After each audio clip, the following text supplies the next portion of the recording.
Shalom jemaat yang dikasihi oleh Tuhan Yesus Kristus. Puji syukur kita boleh bertemu kembali dalam ibadah kita hari ini, bertepatan dengan hari Minggu tanggal 6 Juni tahun 2021.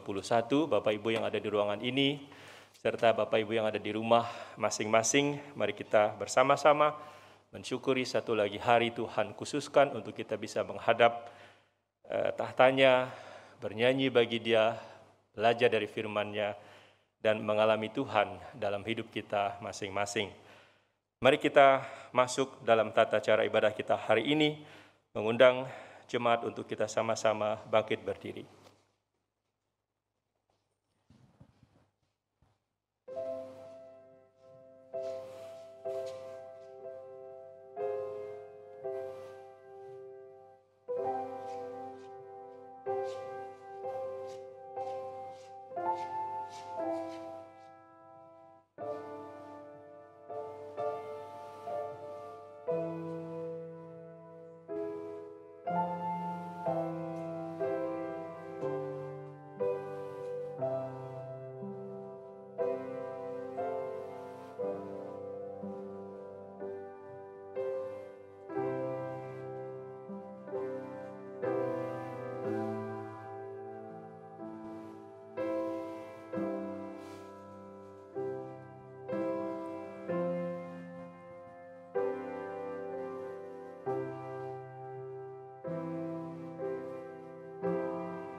Ayat panggilan ibadah hari ini diambil dari Mazmur nomor 97 ayat 1 dan 9 yang berbunyi demikian.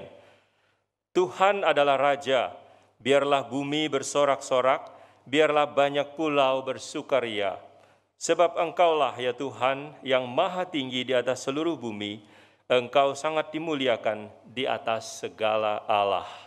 Mulia dan ajaib Tuhan yang menciptakan kita, mulia dan ajaib Tuhan yang menghadirkan kita di ruang-Nya pada pagi hari ini. Mari kita sama-sama bernyanyi KPPK nomor 26, Mulia bagi Allah.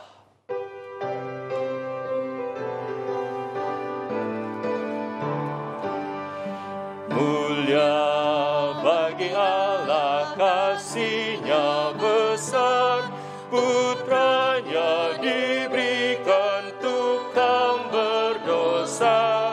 Ya rela disalib bagi manusia, terbukalah pintu selamat bagiku. Pujilah, pujilah, dengarlah sabdanya. Pujilah, pujilah, umat bergiranglah menghadap Allah di antara anaknya. Genaplah penebusan mulia baginya. Bait kedua, darah anaknya jadi penebusan.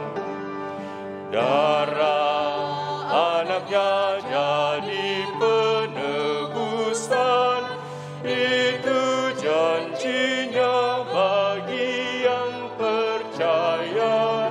Dan dosaku betapapun besarnya, yang menghapus dan membasuh semuanya. Pujilah, pujilah, dengarlah sabdanya. Pujilah, pujilah, umat bergiranglah menghadap Allah di atas dunia. Genaplah penebusan mulia baginya. Jemaat dipersilakan duduk kembali.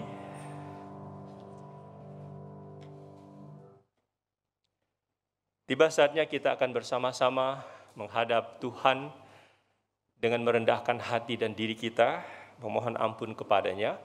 Dengarkanlah, saya akan membacakan firman Tuhan yang terambil dari Mazmur 79 ayat 9 yang berbunyi demikian. Tolonglah kami, ya Allah penyelamat kami, demi kemuliaan nama-Mu, lepaskanlah kami dan ampunilah dosa kami, oleh karena nama-Mu. Bapak Ibu Saudara yang dikasihi oleh Tuhan Yesus, saya mengajak kita menyanyikan satu pujian dengan judul Sebenarnya Aku Tak Layak. Nanti lagu ini dimedley dengan lagu dan syair yang berkata demikian.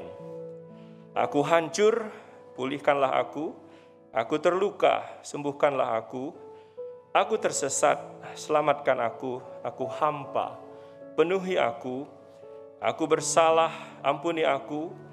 Oleh darah anak domba, aku disambut dengan kasih, meski aku tak layak. Dengan penuh rasa penyesalan kita akan bersama-sama menyanyikan lagu ini. Sambil menyanyikannya, kita menghayati setiap katanya dengan doa dalam hati kita masing-masing.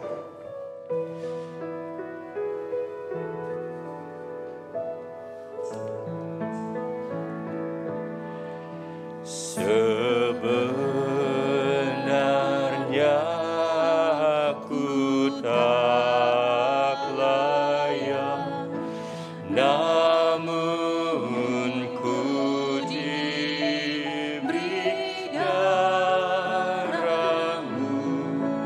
dan Engkau memanggil daku.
Lagu ini mengingatkan kepada kita, karena dosa dan salah kita setiap hari, sesungguhnya kita tidak layak menghadap Tuhan.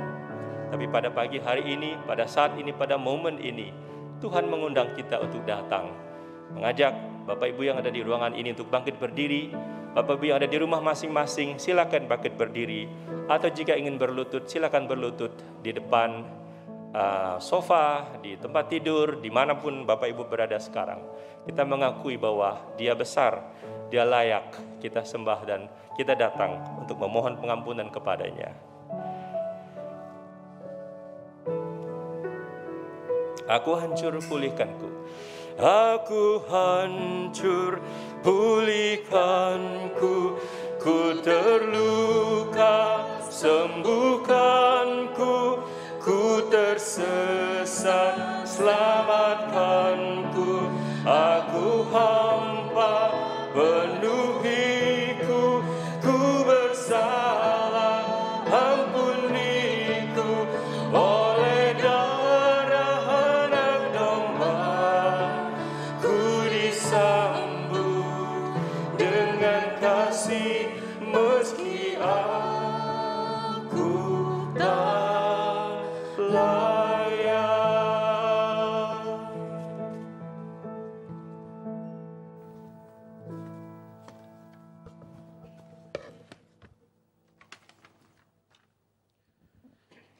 Mari kita merendahkan hati kita di hadapan Tuhan. Allah yang Maha Kudus, Allah yang mengasihi kita,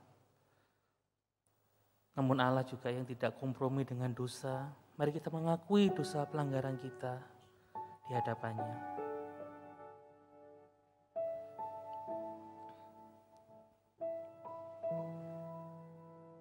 Tuhan, ketika kami melihat diri kami adalah orang-orang yang layak Engkau murkai. Hidup kami hancur oleh dosa-dosa pelanggaran kami.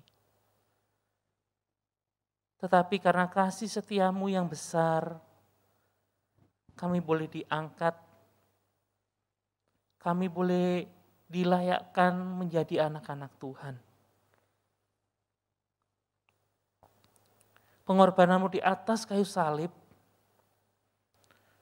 adalah satu hal kasih yang begitu sempurna yang mengangkat kami menjadi anak-anak-Mu. Darah-Mu telah tercurah untuk menebus dosa-dosa kami, sehingga kami boleh disucikan. Tapi Tuhan, ketika kami menjalani hidup kami dalam kehidupan kami sehari-hari, seringkali Tuhan kami masih jatuh dan jatuh untuk melakukan dosa, untuk melakukan apa yang Tuhan tidak sukai, sehingga kami tidak memuliakan nama-Mu. Mungkin itu melalui perkataan kami Tuhan, mungkin itu melalui pikiran kami, atau mungkin bahkan tindakan kami yang berdosa di hadapan-Mu. Saat ini Tuhan, kami tertunduk di hadapan-Mu, kami mohon pengampunan-Mu. Kiranya Tuhan boleh mengampuni kami, Tuhan boleh menjamah kami, dan kuatkanlah kami kembali Tuhan, supaya kami boleh hidup berkenan di hadapan-Mu. Terima kasih Tuhan, kami rindu menjadi anak-anak-Mu yang menyenangkan hati-Mu. Kami rindu bahwa hidup kami boleh menjadi berkat bagi sesama kami, supaya sungguh nama Tuhan boleh dipermuliakan melalui kehidupan kami. Tuhan, tolonglah kami dalam ibadah kami hari ini. Biarlah kebenaran firman Tuhan mengajar kami kembali bagaimana kami hidup seturut dengan kehendak-Mu. Tolong berkatilah kami Tuhan. Inilah kami di hadapan-Mu. Inilah pengakuan dosa kami. Mohon pengampunan-Mu memulihkan hidup kami. Terima kasih Tuhan. Inilah seruan doa kami, di dalam nama Tuhan Yesus Kristus kami sudah berdoa dan mengucap syukur. Amin.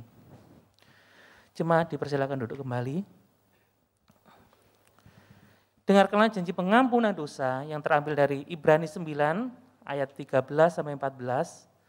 Sebab jika darah domba jantan dan darah lembu jantan dan percikan abu lembu muda menguduskan mereka yang najis, sehingga mereka disucikan secara lahiriah, betapa lebihnya darah Kristus yang oleh Roh yang kekal telah mempersembahkan dirinya sendiri kepada Allah sebagai persembahan yang tak bercacat, akan menyucikan hati nurani kita dari perbuatan-perbuatan yang sia-sia, supaya kita dapat beribadah kepada Allah yang hidup.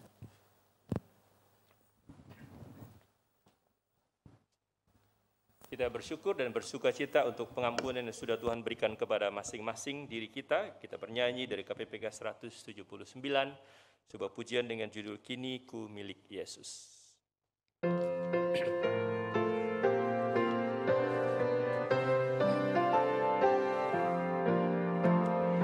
Kasih Tuhan Yesus tak berakhir, tiada kuasa yang memisahkanku, Dia menebusku korban diri, kini ku miliknya, kini ku milik Yesus, dan Yesus milikku,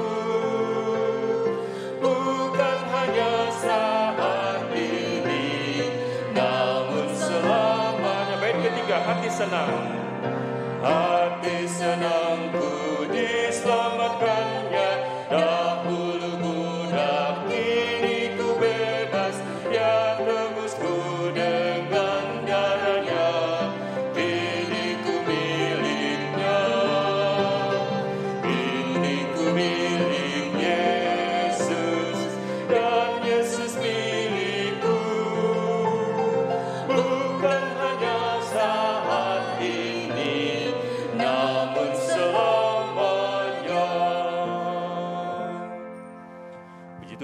ampun yang sudah Tuhan berikan kepada kita semua. Saatnya kami mengundang jemaat bersama dengan umat Tuhan dari segala abad dan tempat. Kita bangkit berdiri, kita bersama-sama mengikrarkan pengakuan iman rasuli yang berbunyi demikian.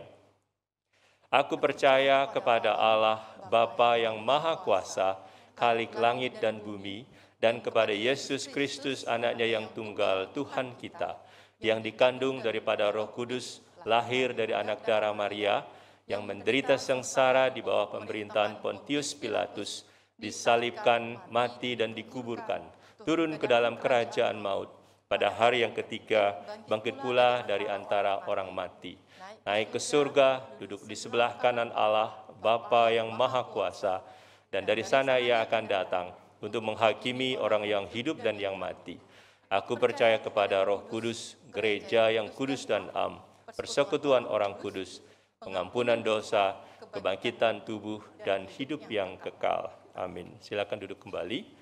Bapak, Ibu, Saudara yang dikasihi oleh Tuhan, kita akan sama-sama menyaksikan satu persembahan pujian dari Sanctus, sebuah pujian yang indah sekali mengingatkan kita tentang kasih. Lagu ini berjudul Growing in Love. Bersama-sama kita menyaksikan pujian ini dari Sanctus.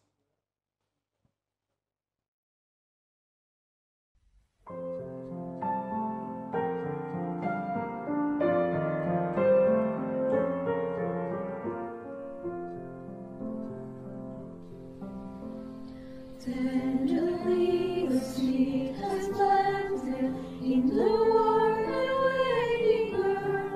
Faithfully the soil is watered till the seed will grow.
Demikian tadi sebuah pujian dari Sanctus, indah sekali dengan judul Growing in Love. Bapak Ibu Saudara yang dikasihi oleh Tuhan, kita akan bersama-sama mendengarkan firman Tuhan yang nanti dirangkaikan dengan perjamuan kudus. Kita akan bernyanyi satu pujian yang terkenal dari Mazmur 119. Firman-Mu pelita bagi kakiku dan terang bagi jalanku.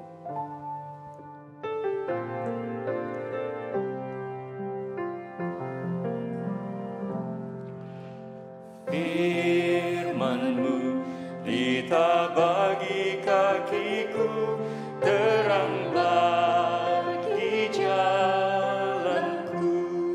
Firman-Mu, Firman-Mu pelita bagi kakiku, terang bagi jalanku. Waktu ku bimbang dan hilang jalanku, tetaplah Kau di sisiku, dan takkan ku takut asal Kau di dekatku, besertaku selamanya.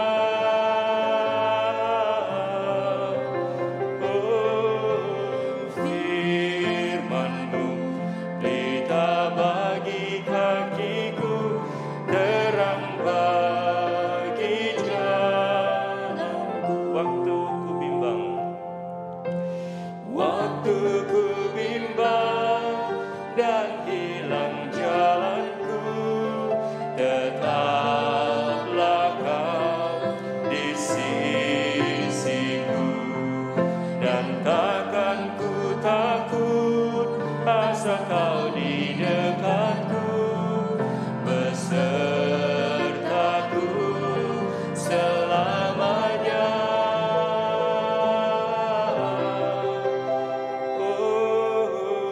Firman-Mu pelita bagi kakiku, terang bagi jalanku.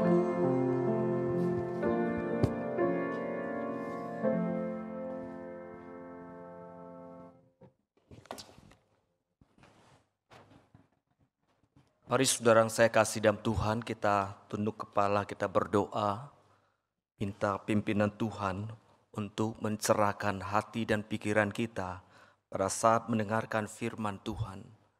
Terpujilah nama-Mu ya Tuhan. Kami bersyukur kalau pagi hari ini kami boleh datang kepadamu.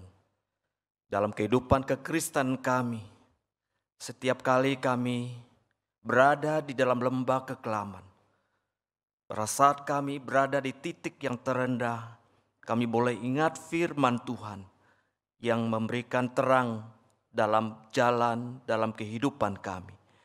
Kami boleh ingat bahwa Allah yang tidak meninggalkan kami, yang menyertai dalam perjalanan kami, dalam menjalani hidup ini. Sehingga kami boleh dihibur, dikuatkan, kami boleh dibimbing, berada di jalan yang benar. Dan hamba-Mu serahkan waktu yang singkat nih dalam saat pemberitaan firman Tuhan.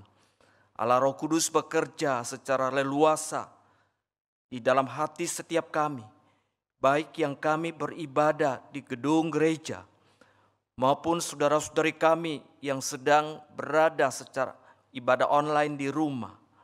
Dan hati kami tetap tertuju pada firman-Mu. Dalam nama Tuhan Yesus kami berdoa. Amin. Saudara, kita sungguh bersyukur oleh karena anugerah Tuhan dalam kehidupan kita. Memimpin kita dari hari ke hari, dari bulan ke bulan, dan tidak terasa hari ini kita memasuki bulan Juni, minggu yang pertama. Saudara, firman Tuhan hari ini akan diambil dari Kolose pasal yang pertama, ayat 9 sampai ayat 12. Kolose pasal yang pertama, ayat 9 sampai ayat yang ke-12. Demikian firman Tuhan, Sebab itu sejak waktu kami mendengarnya, kami tiada berhenti-henti berdoa untuk kamu.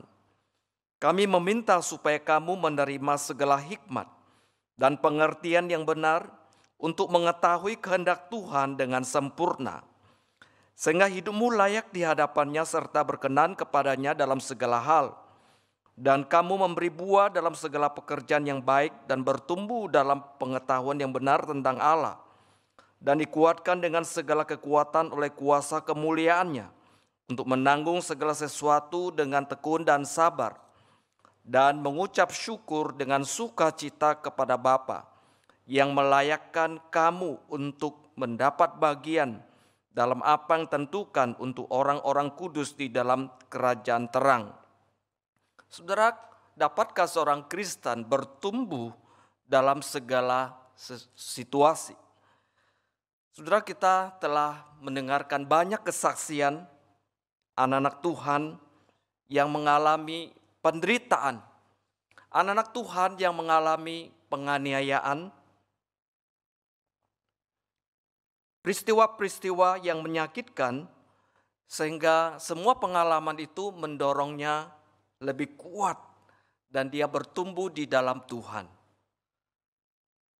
Yusuf Roni, saudara, tentu kita pernah mendengar karena iman kepada Kristus harus mendekam di dalam penjara selama bertahun-tahun. Dan selama dalam penjara dia tidak boleh dibesuk, dia tidak boleh dikunjungi oleh keluarganya, dan keluarganya tidak boleh mengetahui kondisinya. Saudara, tentu saat itu dia sangat menderita.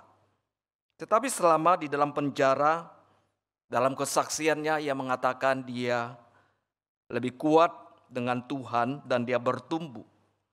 Dan kesaksiannya telah menjadi berkat bagi banyak anak-anak Tuhan. Yang lain adalah Dietrich Bonhoeffer, saudara. Ia juga bertumbuh selama dalam penjara.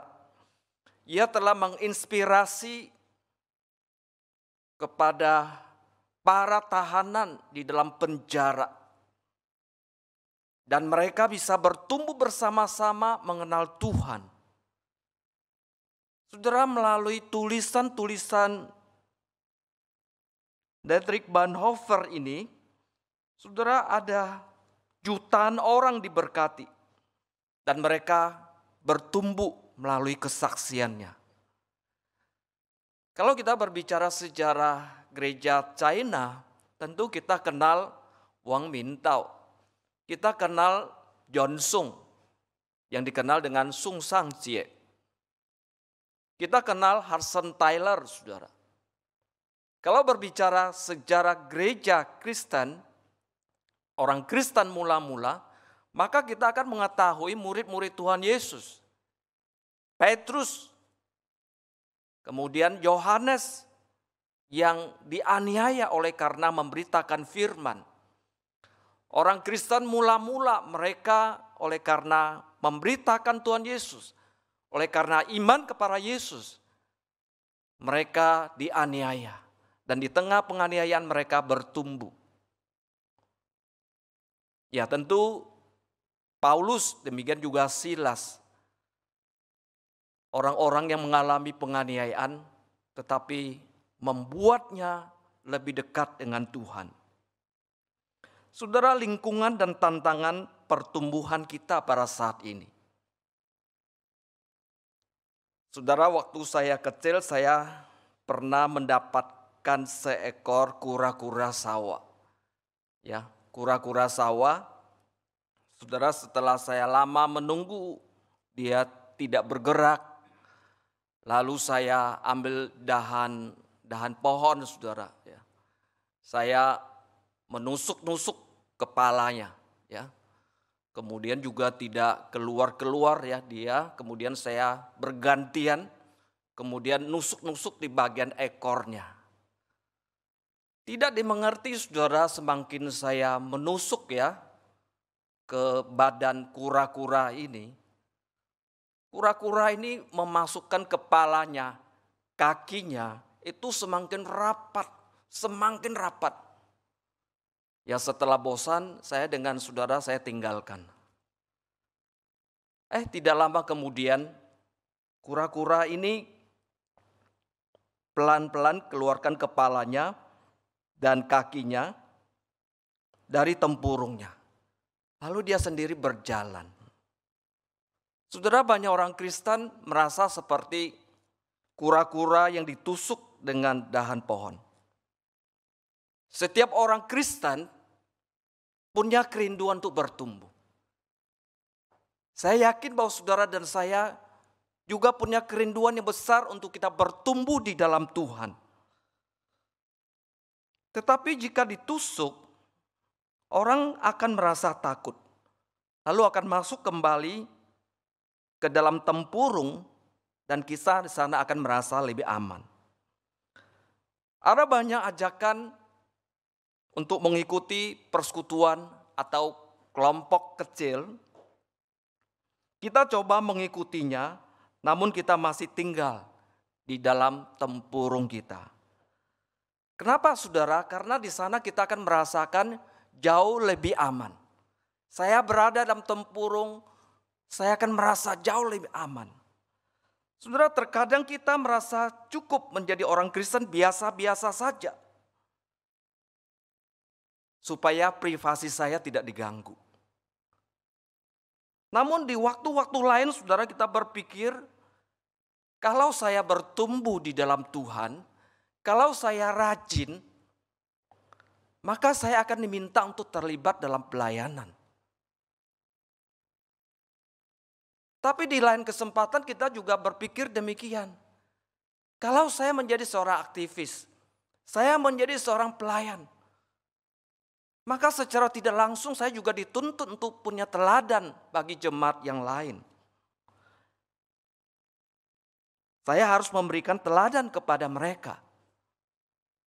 Saudara, namun di atas semuanya itu adalah kita merasa apakah saya sungguh-sungguh disambut dan diterima dengan baik. Apakah saya diterima, apakah saya dihargai? Kalau itu tidak, saudara, maka akhirnya kita akan kembali ke dalam tempurung kita. Saudara, saya kasih dalam Tuhan Yesus. Mengapa keluar dari tempurung menjadi hal yang sulit? Yang pertama, karena budaya dan perubahan arus zaman mendukung kita berada di dalam tempurung. Kita sulit bergaul. Kita akan sulit menyapa orang lain. Kita akan sulit berrelasi dengan orang lain.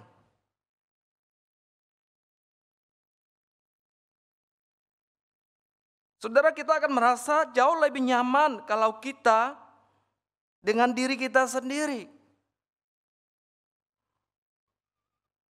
Saudara, inilah efek manusia jatuh di dalam dosa. Karena pada waktu Adam dan Hawa jatuh dalam dosa, dengan cepat, dengan segera dia menyembunyikan dirinya. Semuanya itu saudara oleh karena efek kejatuhan. Yang kedua saudara, mengapa kita sulit keluar dari tempurung kita saudara? Karena kita merasa jauh lebih aman daripada saya harus keluar dari tempurung itu.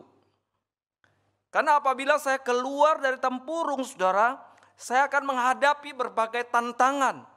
Saya akan menghadapi kesulitan-kesulitan yang ada dalam hidup ini. Akibatnya saudara, banyak orang Kristen tidak bertumbuh di dalam Tuhan. Kita hanya bertumbuh dalam taraf tertentu saja. Mungkin bertumbuh dalam taraf kita setia ibadah. Bertumbuh dalam taraf kita ikut satu kali pelayanan. Tetapi untuk sungguh maksimal bertumbuh di dalam Tuhan, menjadi seorang Kristen yang militan, menjadi seorang Kristen yang kuat, itu masih menjadi sebuah pertanyaan yang besar. Saudara kasih dalam Tuhan, tentu semuanya ini kita memohon supaya ada anugerah Tuhan dalam hidup kita. Ada kemurahan Tuhan diberikan pada saudara dan saya untuk menjalani hidup ini. Karena berbicara soal pertumbuhan, itu membutuhkan anugerah dari Tuhan. Bukan dengan kekuatan kita, tapi hati kita, hidup kita, sungguh-sungguh mau diserahkan, dibentuk oleh Tuhan. Saudara, kalau kita takut keluar dari tempurung kita, maka kita sulit akan bertumbuh. Saudara dan saya punya anak. Saudara, apakah kita akan terus izinkan dia dikurung di dalam rumah? Dalam umur tertentu iya, dia berada di dalam rumah. Kita tidak izinkan dia keluar. Kadang taruh di atas sepeda. Kita pun ikat dia, saudara, supaya aman. Untuk waktu-waktu tertentu iya, demikian. Tetapi demi perkembangan dan kemajuannya, satu saat saudara, kita akan izinkan dia untuk keluar. Tentu ada tantangan dan kesulitan yang tidak bisa dihindar. Mungkin dia bisa jatuh, mungkin dia bisa terbentur sesuatu.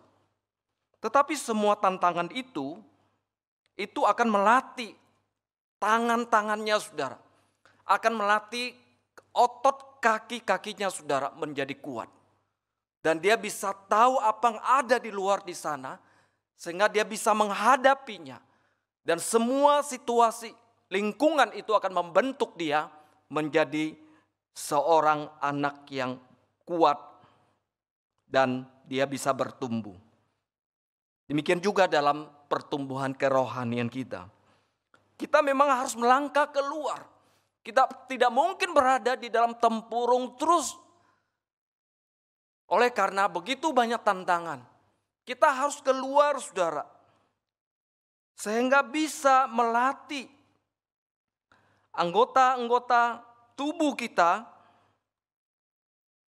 bisa menjadi kuat menghadapi tantangan ini. Karena selama dalam tempurung saudara, potensi dan karunia kita tidak akan berkembang.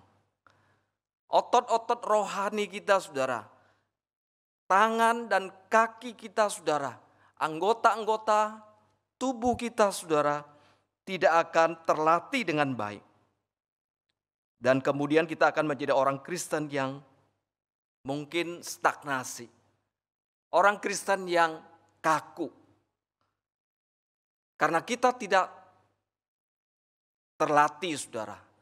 Dengan demikian kita tidak akan mengerti tentang rencana dan kehendak Allah di dalam kehidupan kita. Apa tujuan Allah?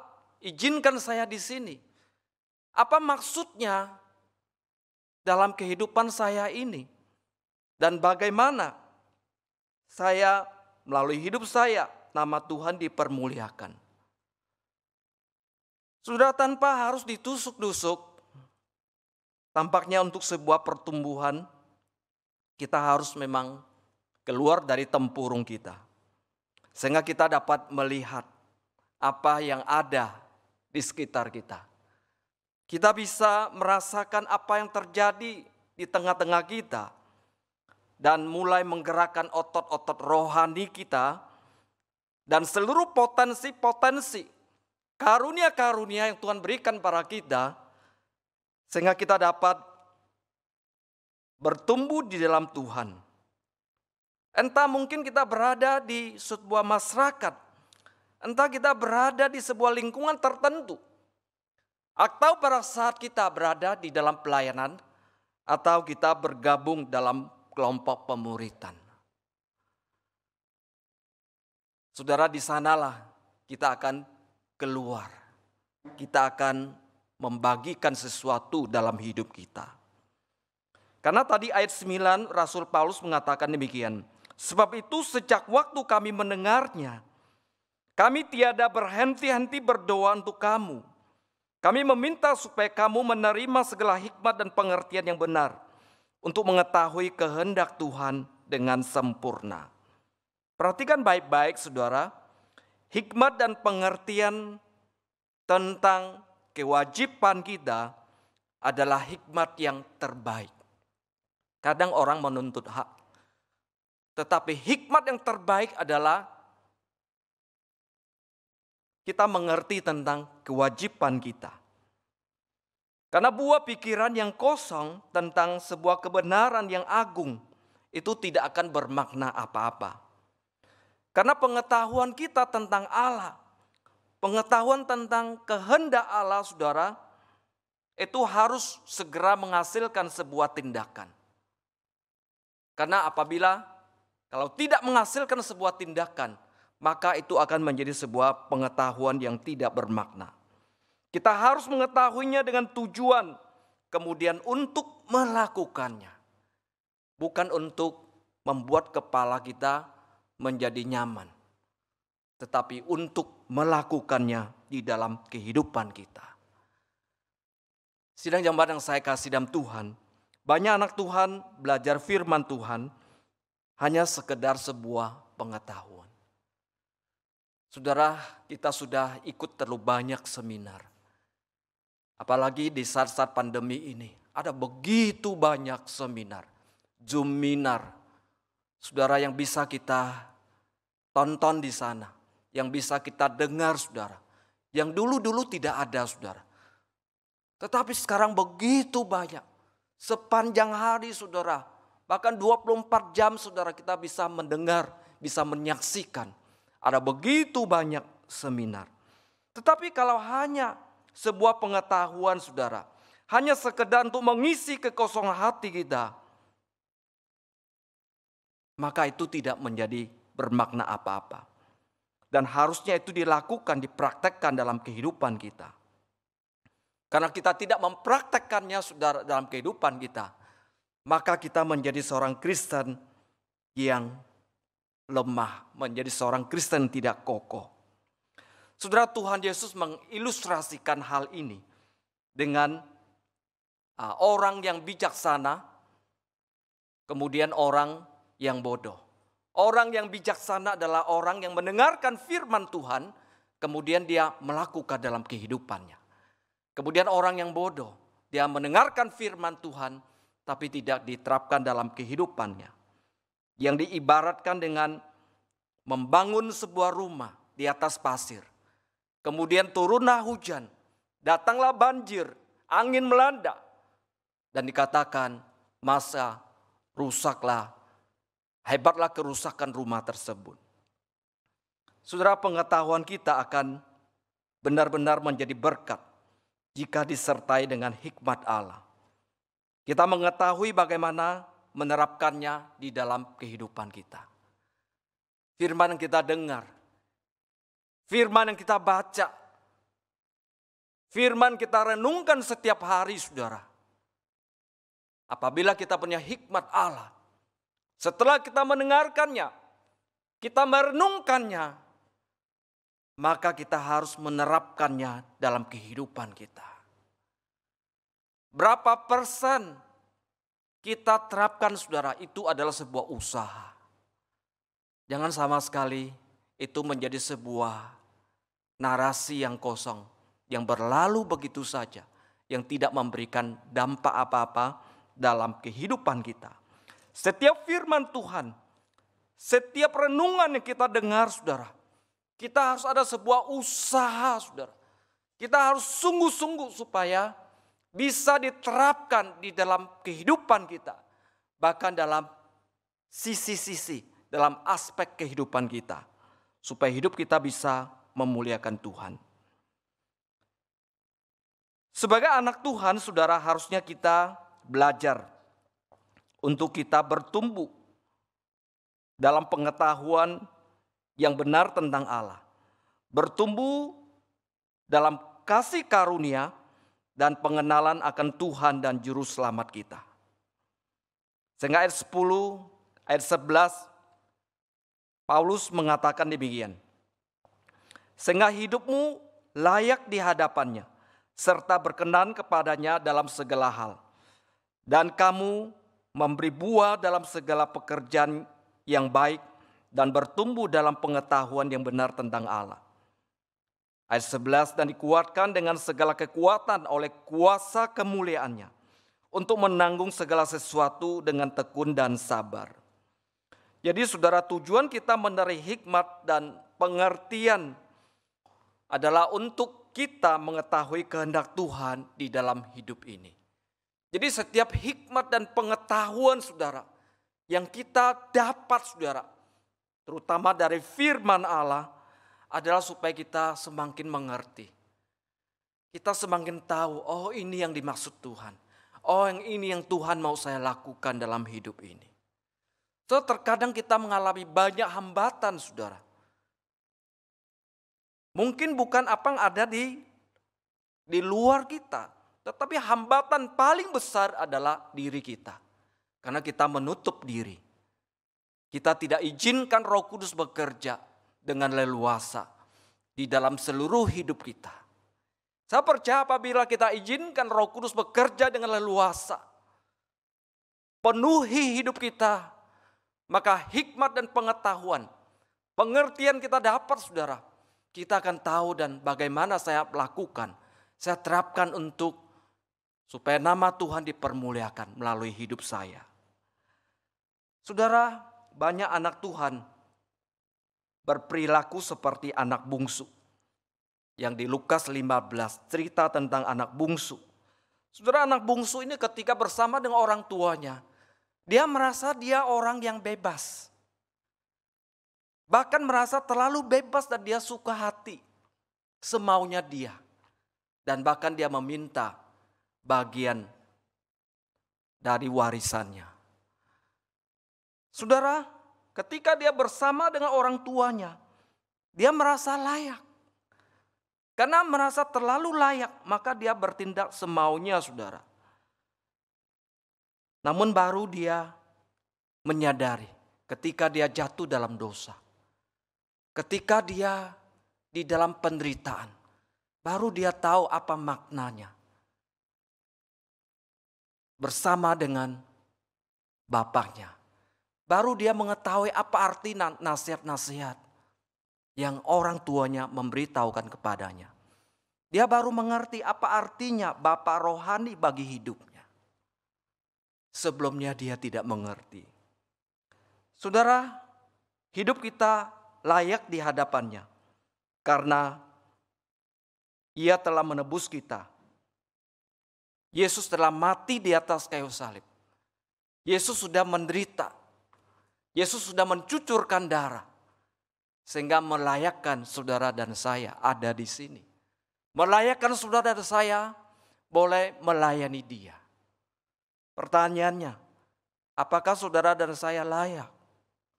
Tidak ada seorang pun yang layak untuk duduk menyembah Dia, untuk beribadah, untuk melayani Dia.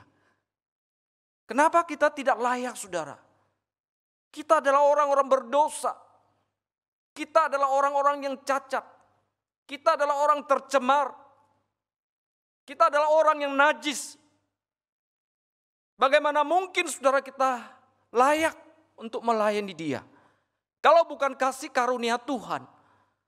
Kalau bukan kita dipanggil untuk melayani Dia. Tidak ada seorang pun yang merasa terlalu layak untuk melayani Dia. Semata-mata kita ada di sini. Hanyalah kasih karunia Tuhan. Oleh karena kematian Yesus Kristus. Pengorbanannya melayakkan saudara melayani Dia. Salam kasih dalam Tuhan Yesus. Yang kedua, hidup kita berkenan kepadanya. Dengan segala cara ketika kita tidak membuka celah bagi dosa dalam kehidupan ini. Menjadi seorang Kristen bertumbuh. Kita harus menutup segala celah yang ada. Yang bisa membuat kita jatuh dalam dosa. Celah-celah itu harus ditutup dengan rapat. Tidak kita biarkan saudara. Tetapi ditutup supaya kita boleh hidup berkenan kepada Allah. Kemudian kita tidak memberikan kesempatan bagi iblis untuk merusak hidup kita. Di Yakobus atau di Petrus mengatakan pada kita bahwa bagaimana cara, bagaimana strategi pekerjaan iblis untuk menjatuhkan anak-anak Tuhan. Dia bekerja saudara tanpa berhenti. Dia operasi siang dan malam. Dan mencari orang-orang yang dapat dimangsanya. Itulah si iblis, itulah pekerjaannya yang harus kita mengetahuinya. Saudara dan saya bukanlah lawannya. Tetapi oleh darah Yesus kita dimampukan untuk menghadapi si iblis ini. Dia mencari mangsa yang dapat ditelannya. Dan kita harus menyadari betul. Petrus mengingatkan kepada kita supaya kita sadar dan berjaga-jaga. Dan kita berdoa, bersandar kepada Allah. Jangan membiarkan diri kita untuk dimangsa oleh si iblis. Dengan demikian saudara dan saya itu akan pelan-pelan melangkah keluar. Kita akan keluar dari tempurung kita. Kita tidak akan ada kekhawatiran. Tidak ada sebuah intimidasi. Ketakutan yang membuat kita tidak bertumbuh. Tetapi oleh anugerah Tuhan, Tuhan akan menolong, memampukan kita untuk keluar dari tempurung kita. Dan kita melihat, kita merasakan, dan kita melakukan untuk sesuatu yang memuliakan Tuhan kita. Yang terakhir saudara, hidup kita bertumbuh dan berbuah di dalam Tuhan. Setelah melewati sebuah proses di dalam mengikuti Tuhan. Proses mengikuti Tuhan itu adalah sebuah proses yang panjang. Bisa dikatakan juga sebuah proses seumur hidup saudara. Proses mengikuti Tuhan saudara, kalau kita melihat di gereja ada beberapa tahap saudara. Ada orang datang melihat. Orang yang lain adalah datang dan mengikut. Tetapi orang yang terbaik adalah dia datang kemudian dia bersama dengan Yesus. Dia tinggal bersama-sama dengan Yesus. Dia tidak hanya sekedar melihat untuk mengetahui, untuk merasa nyaman pada pandangannya. Tetapi dia melangkah, mengikut. Lalu lebih lagi adalah dia ingin tinggal bersama-sama dengan Yesus. Sehingga Yohanes 15 mengatakan, apabila kamu tinggal di dalam Yesus Kristus dan Kristus di dalam kamu, maka kamu akan bertumbuh dan kamu akan berbuah banyak. Yesus katakan, di luar aku kamu tidak bisa berbuat apa-apa. Di luar aku, ketika kamu berada tinggal di luar, jauh dari Tuhan, kamu tidak bisa berbuat apa-apa. Jadi kita bisa bertumbuh dan berbuah saudara, ketika kita datang dan kita hidup bersama-sama dengan Tuhan. Setelah kita sudah bertahun-tahun di dalam Tuhan, atau setelah dibaptis bertahun-tahun dalam Tuhan, maka kita benar-benar harus tinggal di dalam Yesus, supaya kita mengalami sebuah perubahan relasi kita dengan Tuhan.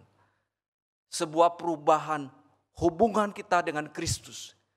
Tidak sebatas sebuah ibadah, tapi ada sesuatu yang lebih, yang mendalam relasi kita dengan Yesus Kristus. Sama juga relasi kita dengan seseorang atau dengan pasangan kita. Itu ada tahap perkenalan, kemudian ada tahap pacaran, kemudian ada tahap saudara, sebuah relasi yang mendalam sekali. Yang Tuhan inginkan, yang Tuhan kehendaki adalah sebuah relasi yang mendalam. Sehingga di sanalah kita mengerti rencana dan kehendaknya. Kemudian ketika kita berada dalam Yesus Kristus, maka akan mulai mengubah cara pandang kita. Kita akan memandang dunia ini berbeda dengan orang-orang yang tidak percaya. Orang-orang tidak percaya memandang dunia ini begitu luar biasa, begitu hebat. Sehingga seluruh hidupnya mereka investasikan di sana. Tetapi kita setelah di dalam Yesus Kristus, setelah kita bertumbuh, cara pandang saudara akan berbeda mengenai hidup ini. Kita tidak akan ikut cara hidupnya orang tidak mengenal Allah. Kita akan memandang segala sesuatu dari perspektif rohani atau dari perspektif kehendak Allah. Dan terakhir, setelah kita mengetahui semuanya itu saudara, ada sebuah langkah untuk melakukan tugas-tugas kita selama kita berada di dalam dunia ini. Kalau hidup kita 70 tahun, kita hitung saudara, masih berapa tahun kita ada di dunia ini. Setiap waktu digunakan dengan baik. Untuk kita bertumbuh dekat dengan Tuhan. Untuk kita membangun relasi, mengerti kehendaknya. Dan melakukan segala tugas yang Tuhan percayakan kepada kita. Sudahkah saudara bertumbuh di dalam Tuhan? Sudahkah saudara dekat dengan Dia? Sudahkah saudara sungguh-sungguh membangun relasi yang saudara mengalaminya? Kuasa daripada Tuhan dalam hidup saudara. Kiranya Tuhan menolong kita. Kita berdoa. Terima kasih Bapa di surga. Terima kasih Tuhan Yesus. Terima kasih Roh Kudus yang memberikan pencerahan buat kami. Kalau Tuhan telah memakai hamba-Mu Paulus di dalam melakukan kehendak Tuhan, melakukan segala tugas-tugasnya dengan baik. Dan kami pun mau belajar untuk itu. Kami tidak mau sekedar menjadi orang Kristen yang biasa-biasa. Atau orang Kristen yang hanya beribadah. Tapi kami mau Tuhan supaya hidup kami, dalam kekristen kami boleh bertumbuh di dalam Tuhan. Kami boleh berbuah banyak untuk memuliakan Engkau. Tuhan tolong kami, sementara kami hidup di tengah dunia ini. Kami percaya bahwa ada maksud dan tujuan-Mu untuk kami berada di tengah-tengah dunia ini. Kami mau supaya hidup kami, sisa waktu yang ada, kami boleh memuliakan Engkau. Terima kasih Tuhan. Tolong dan kuatkan kami di dalam menghadapi semua tantangan-tantangan yang ada. Secara khusus pada waktu kami lemah, pada waktu kami tidak berdaya untuk menjalani kehidupan ini. Kami membutuhkan kekuatan dari Engkau. Terima kasih Tuhan, dalam nama Yesus kami berdoa. Amin.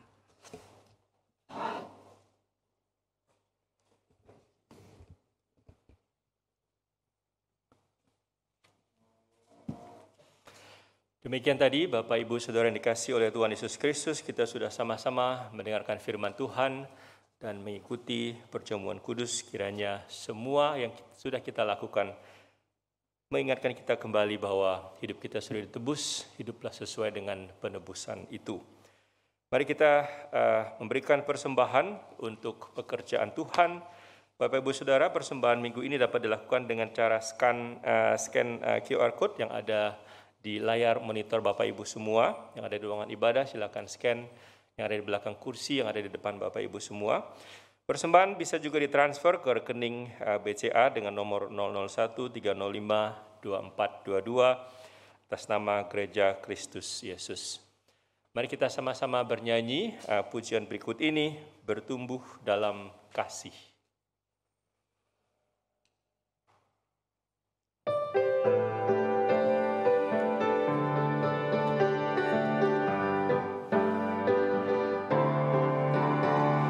Sebagai saudara seiman di dalam tubuh Kristus,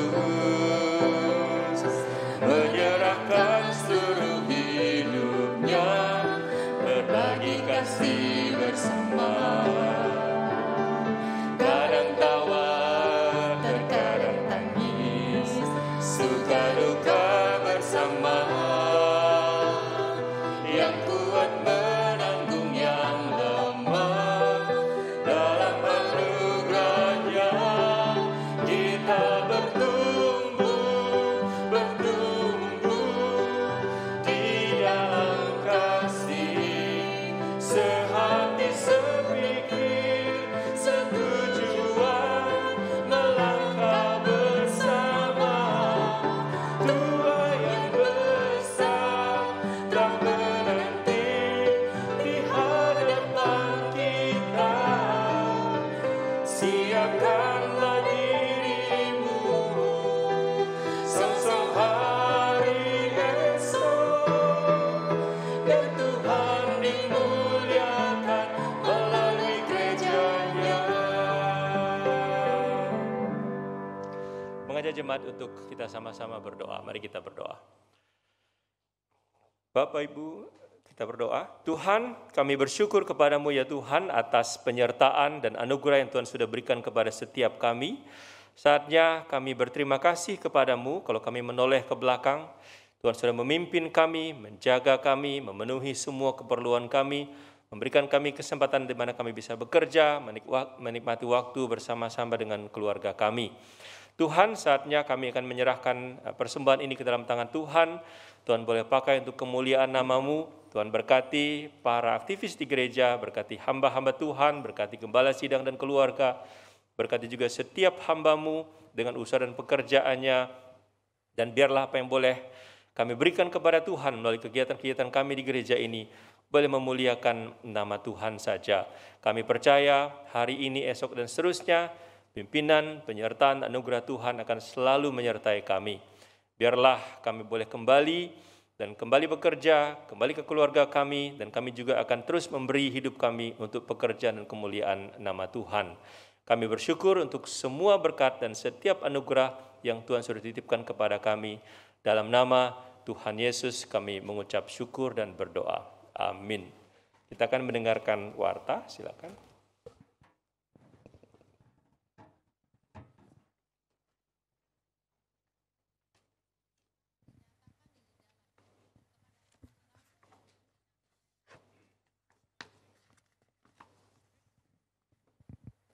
Selamat hari Minggu, Bapak Ibu, saudara-saudara sekalian.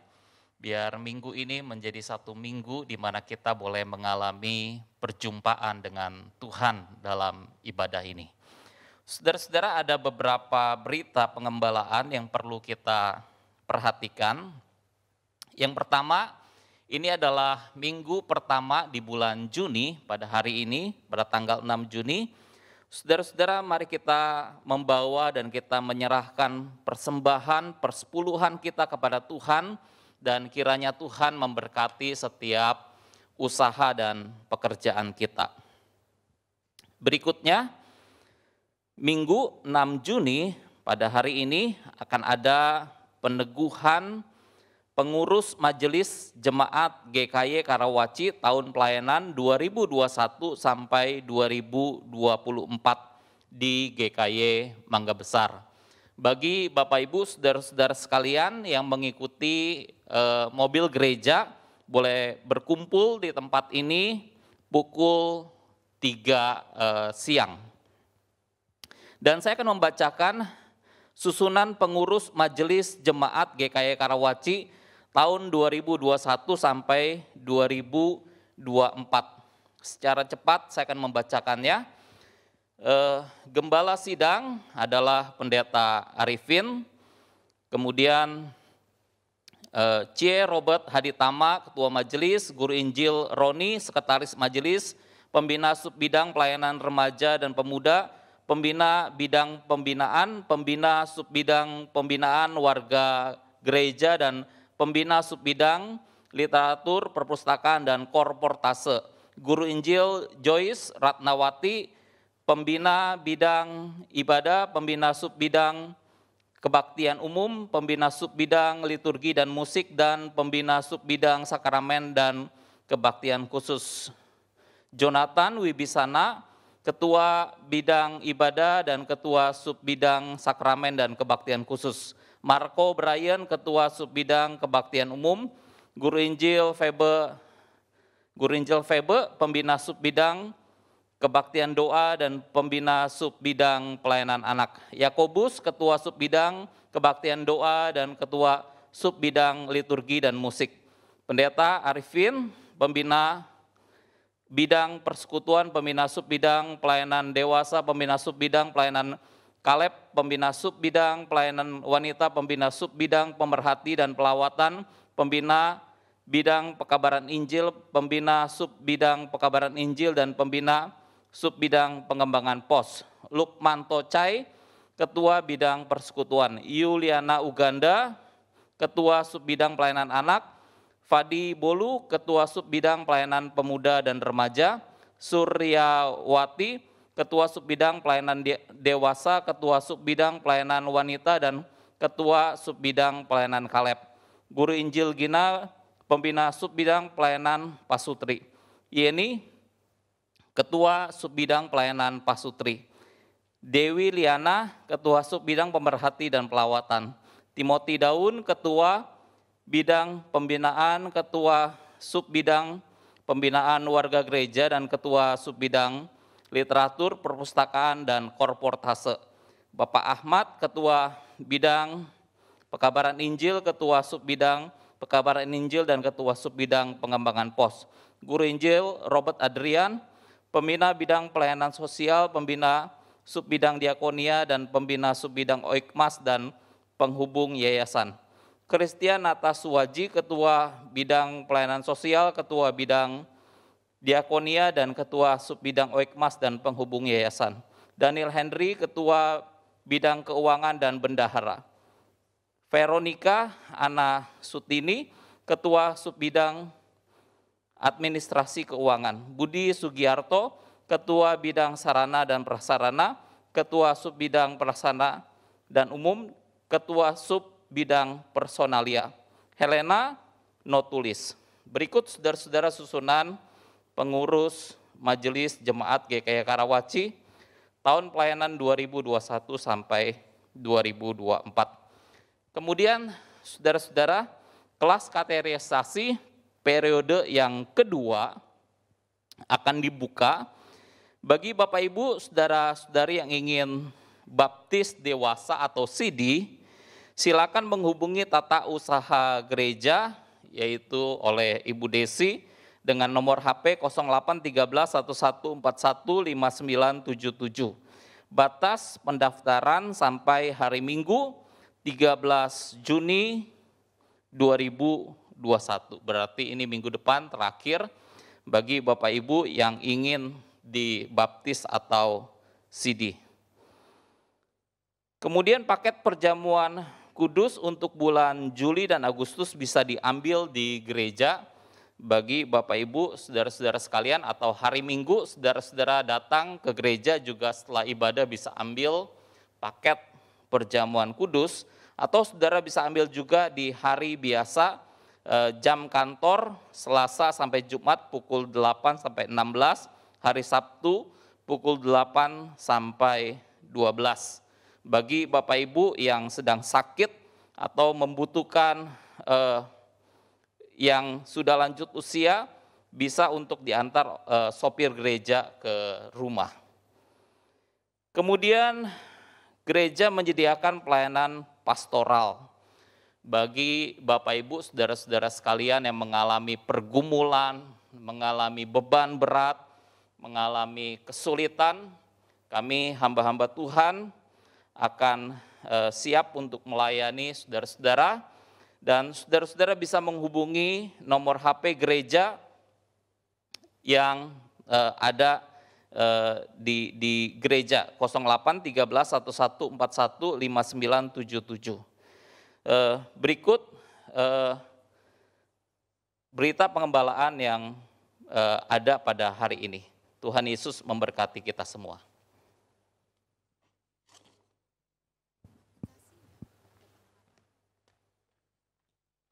Mengundang sidang jemaat berdiri, kita akan segera mengakhiri kebaktian pada hari ini.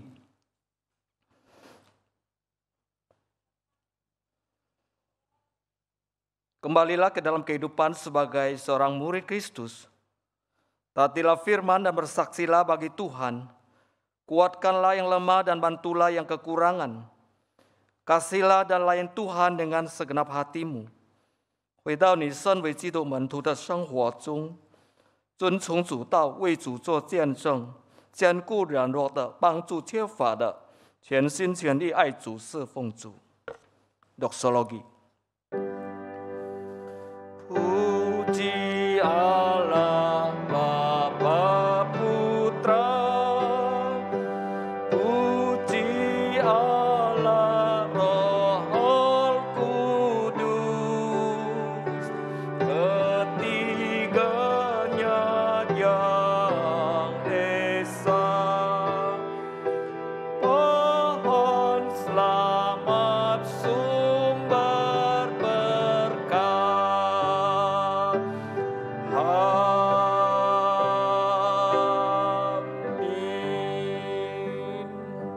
Mari jemaat yang saya kasih yang Tuhan, arahkan hatimu dan terimalah berkat Tuhan. Tuhan memberkati engkau dan melindungi engkau. Tuhan menyinari engkau dengan wajah-Nya dan memberi engkau kasih karunia. Tuhan menghadapkan wajah-Nya kepadamu dan memberi engkau damai sejahtera. Mulai pada saat ini bahkan sampai selama-lamanya. 耶和华赐福给你，保护你；耶和华使他的脸光照你，赐恩给你；耶和华向你扬脸，赐你平安，从今时直到永永远远。阿门。阿门。阿门。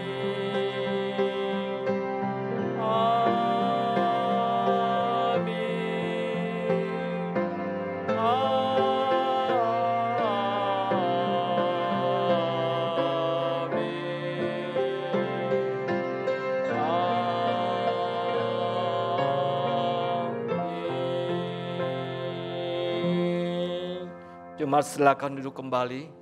Saat teduh kebaktian kita sampai di sini. Selamat hari Minggu, Tuhan Yesus memberkati. Amin.